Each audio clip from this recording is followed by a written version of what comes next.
dès fin des années 70, début des années 80, il y a plein de scénarios qui montrent qu'il n'y aura pas de transition énergétique.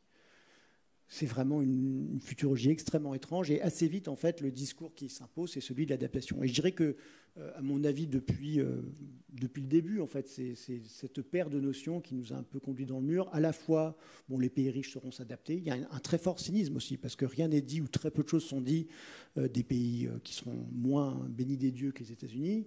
Ils parlent beaucoup de migration, en disant bah, il y a une forme d'adaptation, c'est les migrations. Et puis, à côté de ça, il y a en coulisses, j'ai envie de dire, c'est un peu ça, il y a des rapports là-dessus, mais le discours officiel, c'est évidemment celui de la transition. Au fond, le sens de mon bouquin, c'est de dire on ne peut pas continuer à fonder des futurs sur une histoire qui est entièrement fausse. Voilà, je crois que ça, c'est le premier point. On fait quoi? Si on veut commencer à avoir une discussion un peu d'adulte sur ces affaires de décarbonation de l'économie mondiale, il faut arrêter déjà de se focaliser sur la frontière technologique. Moi, ce qui me frappe, c'est quand même...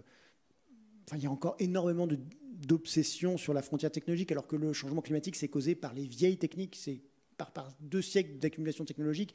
Donc, c'est évident que se focaliser sur la frontière, en fait, c'est se focaliser sur une toute petite partie du problème. La discussion sur les avions à hydrogène aura peut-être un effet sur les émissions de CO2 au XXIIIe siècle, j'en sais rien, mais sincèrement, ça n'a pas grand sens, quoi. Voilà. Donc déjà, il faut avoir une vision un peu réaliste des dynamiques énergétiques et matérielles. Je pense que le premier point à noter, les renouvelables, c'est évidemment très important. C'est-à-dire ça va, mais ça ne va pas tout résoudre du tout. Pourquoi? Parce que, premièrement, les renouvelables, c'est assez fort pour produire de l'électricité. Mais l'électricité, c'est que 40% des émissions mondiales. Donc ça, c'est le premier point à avoir en tête. Les renouvelables, c'est des technologies remarquables pour produire de l'électricité, mais c'est que 40% du problème. En outre, 40% de cette électricité est déjà décarbonée.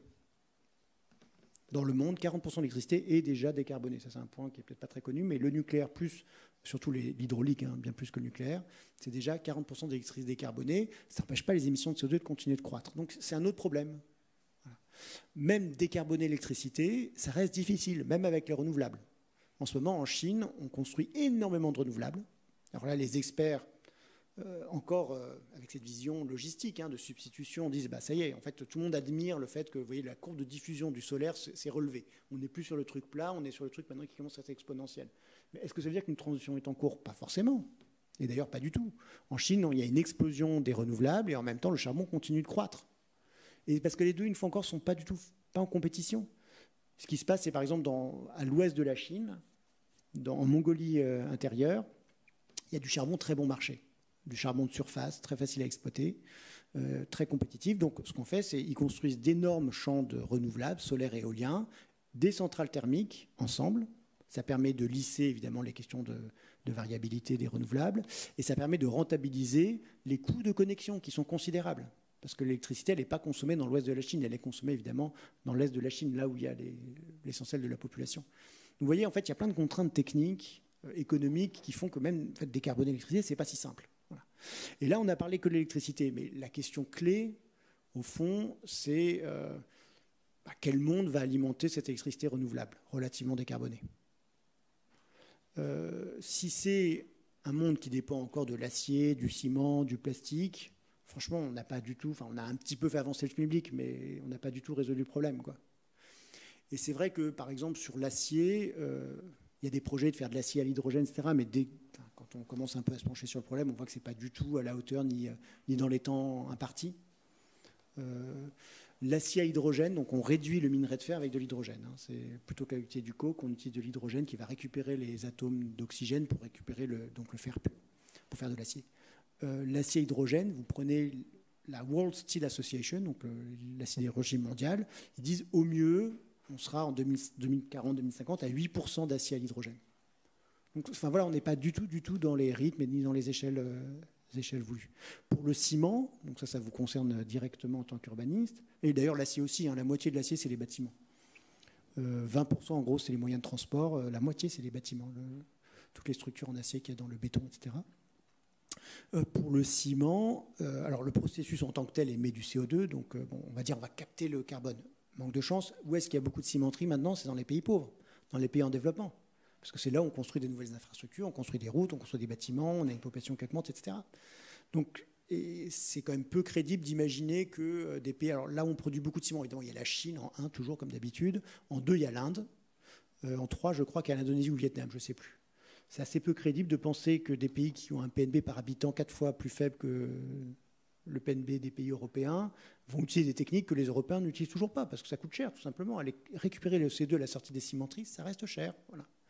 Donc il y a énormément de verrous technologiques. Ce qui me gêne beaucoup, en fait, c'est que, surtout quand on vient des sciences sociales, on estime que voilà, c'est le groupe 3 du GIEC qui s'occupe des techniques, et puis nous, on est simplement là pour faire de l'acceptabilité ou pour parler des verrous sociaux, machin. Non, mais il y a des verrous technologiques qu'il faut reconnaître. Et c'est pour ça qu'on n'y arrive pas, en fait. Il faut en avoir parfaitement conscience, je pense.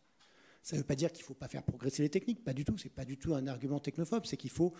Enfin, je veux dire, les renouvelables, aussi formidables que ça soit, il ne faut pas en attendre plus que ça peut donner, quoi. Voilà.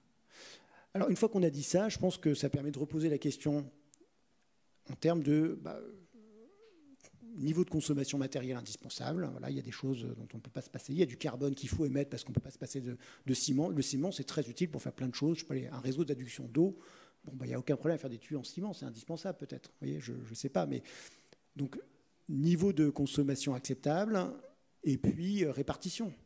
Au fond, c'est ça la vraie question. Parler de transition, ça évite de parler de répartition. Vu qu'on aura le même monde sans carbone, qu'est-ce qu'on va s'embêter? En plus, un monde qui croît, qu'est-ce qu'on va s'embêter à répartir les biens matériels? Tous ces scénarios du groupe 3 du GIEC, c'est toujours dans une condition de Pareto-optimalité. Il n'y a pas de redistribution. C'est curieux quand même. Vous voyez, donc en fait, il y a plein de... L'expertise a été quand même très profondément influencée par ce moment des années 80-90 et on n'en est pas sorti. On n'en est pas du tout sorti. La question du niveau de consommation n'est pas du tout posée. Par exemple, moi, j'étais frappé dans les scénarios du groupe 3. Il y a une équation pour dire le nombre de mètres carrés par habitant de bâtiment. Ça permet d'avoir une approximation du ciment qu'on va consommer. Alors, je ne me souviens plus, mais en Afrique, on doit être à 10 mètres carrés par habitant.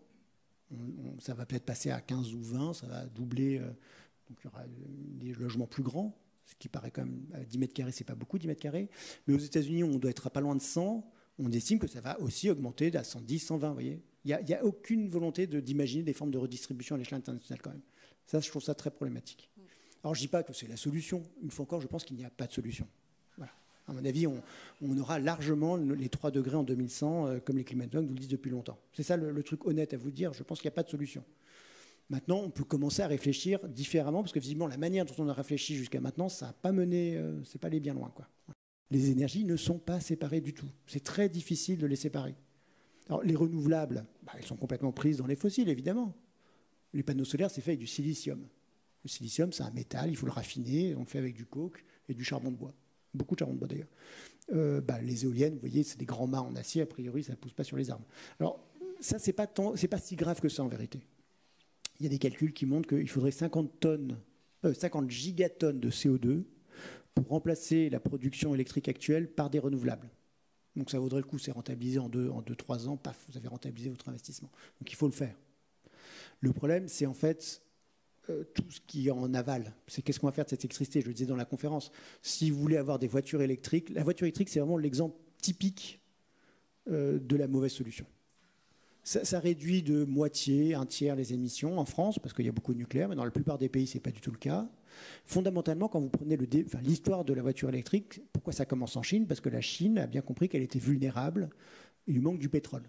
Elle importe beaucoup de pétrole, et le commerce international n'est pas du tout tenu par les Chinois. Et donc, la voiture électrique, ça sert à faire basculer du pétrole vers le charbon. Ça sert à ça au début. Donc vraiment, alors la voiture électrique, souvent on dit, oui, mais regardez, le lithium, c'est très peu. C'est vrai, la question, c'est pas tant le lithium, mais c'est pas. Je sais pas, vous avez peut-être vu ce graphique sur Internet. Vous voyez la quantité d'acier, de fer, pardon, de minerai de fer. On extrait 1,7 gigatonnes de fer. On produit 1,7 gigatonnes d'acier par an, c'est absolument énorme. Et le lithium, c'est tout petit, c'est quelques millions de tonnes. Donc c'est sûr, ça paraît ridicule. Donc on dit, c'est pas un problème. Effectivement, le problème, ce n'est pas le lithium, même si ça pollue, etc. Mais c'est qu'en fait, si vous avez du lithium, vous avez des batteries. Donc, si vous avez des batteries, vous avez des voitures. Donc, vous avez l'acier, donc vous avez le ciment, donc vous avez la construction, etc. Vous avez tout le reste. Donc, vraiment, il faut arrêter de penser les choses séparément. On se focalise sur la batterie, etc. Mais c'est vraiment le cadet des soucis de la transition, en vérité, cette affaire-là. Vous voyez, la question, une fois encore, c'est si on a le même genre d'urbanisme, le même genre de mode de déplacement, etc. Dans ces cas-là, en fait, vous réduisez l'intensité carbone de l'économie. Mais vous ne décarbonez pas, il faut être réaliste. Enfin, voilà, Et réduire l'intensité carbone de l'économie, on l'a tout le temps fait, dans plein de domaines. Par exemple, je vous donne un exemple. Par rapport à une centrale thermique au gaz, une éolienne ou un panneau solaire, ça divise par 12 l'intensité carbone de l'électricité. Ça paraît génial. Il faut savoir que le passage de la machine à vapeur au moteur électrique, ça divise par 12 l'intensité carbone de la force mécanique. On l'a déjà fait. Ça n'a pas réduit les émissions de CO2 que je sache, ça ne fait que croître depuis. Donc vraiment, vous voyez, on a une vision vraiment, voilà, je pense, très problématique des dynamiques énergétiques et matérielles. Et c'est très diffusé, c'est très ancré. Je ne dis pas qu'on ne peut pas changer le système mondial, mais en tout cas, on ne peut pas avec la situation politique actuelle et avec la manière dont on raisonne actuellement. Voilà. Je pense que c'est plutôt ça qu'il faut dire, c'est pas qu'on ne peut pas changer. Je pense, par exemple, le Covid montrait qu'on pouvait arrêter le transport aérien. Bah, ma foi, ça n'arrêtait pas l'économie mondiale, donc on n'est pas mort de faim, quoi. Voilà. Donc ça, c'est un point important, je pense. Les choses peuvent changer. Après la guerre en Ukraine, les oligarques en Angleterre, les oligarques russes qui se la coulaient douce en Angleterre, bah, paf, on leur a quand même pris leur argent. Donc si, les choses peuvent changer. Ça, je pense. Mais une fois encore, c'est pas du tout. On a interdit des produits dangereux, l'amiante en France, en Europe, etc. On peut faire des choses, je pense. Mais une fois encore, c'est pas en imaginant qu'on va simplement planter des éoliennes et mettre des panneaux solaires et remplacer toutes les voitures par des voitures électriques qu'on va résoudre le problème. Ce n'est pas vrai. Le pétrole qui va dans les voitures, c'est pas la majorité du pétrole maintenant. Vous voyez, donc c'est bien la preuve que c'est au-delà. Ça va largement au-delà, quoi. Donc voilà, je crois que après c'est vrai, je pense même avec énormément de volonté politique, on aura du mal à éviter effectivement le changement climatique. Et à partir de là, non, mais c'est important d'avoir en tête aussi, bah, tout le monde le sait très bien maintenant. Enfin, je veux dire, c'est pas un scoop, quoi. À partir de là, effectivement, est-ce que c'est un monde de frontières qui se referment, de Frontex de plus en plus violent, ou c'est un monde où, bah, oui, on accepte d'organiser la migration d'une partie de la population mondiale qui ne pourra plus vivre là où ils habitent? C'est une vraie question, je trouve. Voilà, les solidarités internationales, ça devrait être la question archi-clé de cette affaire. Ça devrait être au centre de tout. D'ailleurs, les pays du Sud n'arrêtent pas d'insister là-dessus, en disant bah, ce qu'il faut, c'est que vous nous donniez de l'argent pour nous dédommager, pour qu'on puisse s'adapter, etc. Effectivement, c'est la clé, je suis d'accord. Après, on peut ralentir quand même le changement. Ça change pas mal de choses. C'est-à-dire, c'était un peu d'ailleurs la conclusion d'un rapport que je n'ai pas eu le temps de citer. En gros, ils disent on peut gagner 10, 20, 30 ans. Voilà, on peut faire ça, effectivement. Ce qui est pas rien, parce que 30 ans, ça donne une génération pour commencer à décroître, pour commencer à réfléchir autrement, pour commencer à s'adapter, effectivement.